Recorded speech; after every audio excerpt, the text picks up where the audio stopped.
First of all, I would like to thank you for saying yes to our invitation to spend some moments before the Blessed Sacrament and join the Eucharistic celebration in response to the invitation of Pope Francis to gather today to pray, to do penance, and to fast.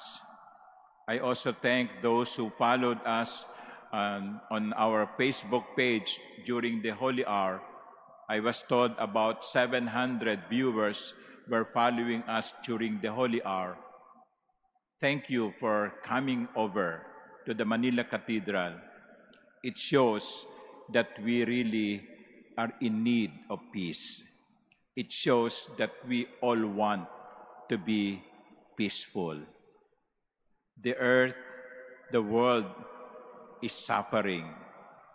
Many children and elderly families are separated. Some are wounded and many are killed because of this ongoing conflict. We ask the Lord that the peace that we long for will really be a reality as soon as possible. I do not know if Pope Francis chose this day, October 27, to be the day of prayer, fasting, and penance because of the gospel reading. I have no idea why he chose this day. But the gospel reading, in part, is telling us something about how we can achieve peace. We all want peace. We want peace in our homes. We want peace in our workplace. We want peace in our schools. We want peace in the world. There is one important component so that we can achieve peace. And that is dialogue. Dialogue. In the gospel, towards the latter part, it says here, the Lord is saying, if you are to go with your opponent before a magistrate, a judge, who will decide in your favor or not, make an effort to settle the matter on the way. Otherwise, your opponent will turn you over to the judge, and the judge hand you over to the constable, and the constable throw you into prison. Dialogue before it is too late. Make an effort to settle the matter. Sa Tagalog, ang ganda niyan eh. Walang bagay na hindi pwedeng pag-usapan. Walang bagay na hindi mangyayari sa magandang pag-uusap. Hindi yung bunot kaagad ng baril. Hindi yung tutok kaagad ng baril. Hindi lang kayo nagkaintindihan sa kalsada. Naunahan ka lang. Naungusan ka lang. Lalabas ka na ng sasakyan mo at bubunot ka na ng baril at tututukan mo yung driver. Road rage. Kalma. Cool. Talk about it. Pag-usapan. Walang bagay na hindi mapangyayari kapag pinag-uusapan.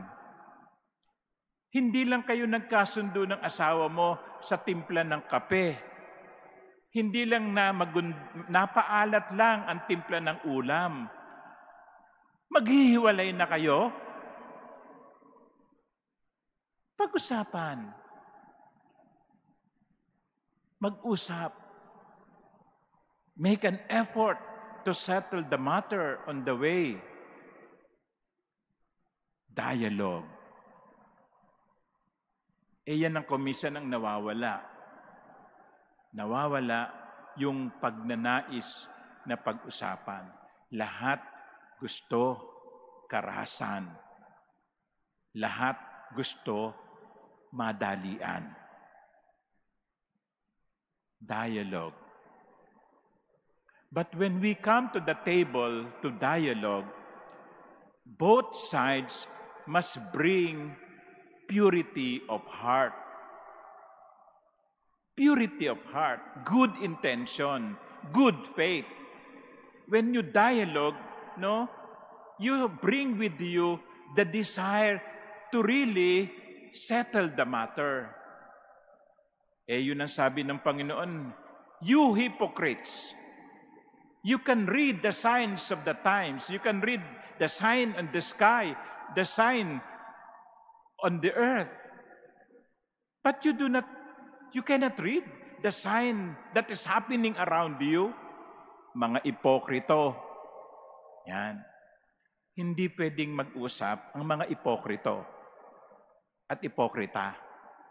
Dapat dala natin sa hapag ng pag-uusap ang kalinisan ng puso na nagnanais na maging maayos ang lahat.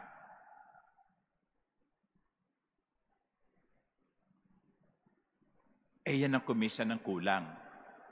Mag-uusap, pero walang kalinisan ng hangarin. That is why they leave the table without settling anything. And when we dialogue, it is not only pure of heart that is necessary. There must also be fairness and justice. Kung nagkamali ka, mag-sorry ka. Kung nabigla ka, humingi ka ng tawad. Huwag kang magmatigas ng puso. Sapagkat walang mangyayari kung paiiralin natin ang yabang. Merong isang kwento, sa isang kalsada, merong overpass. Merong dadaan na truck na medyo may kataasan ang mga karga. So, nakita ng driver, hindi pwedeng lumusot doon sa overpass, tatama ang truck. So, nag-iisip siya, anong gagawin ko? Babalik ba ako? Layo-layo na nilakbay ko? O isusugod ko ba yung truck? Bahala na kung masira ang truck o masira yung overpass. Merong isang matandang nagmamatsyag at nagtumitingin sa kanya sa tabi ng daan. Naiisip ng matanda yung dilema ng driver. Sa bandang huli, lumapit yung matanda, sabi sa kanya, "Iho, mukhang nakikita ko ang problema mo. Hindi mo mapalampas ang truck dahil medyo may kababaan na overpass. Bakit hindi mo bawasan ang hangin ng gulong?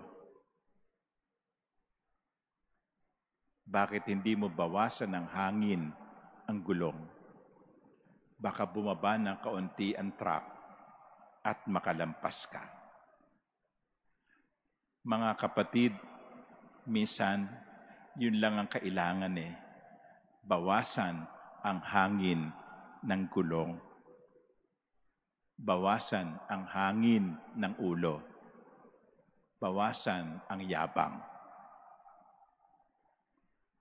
We dialogue, but we bring with us a pure heart, a humble heart, a fair heart.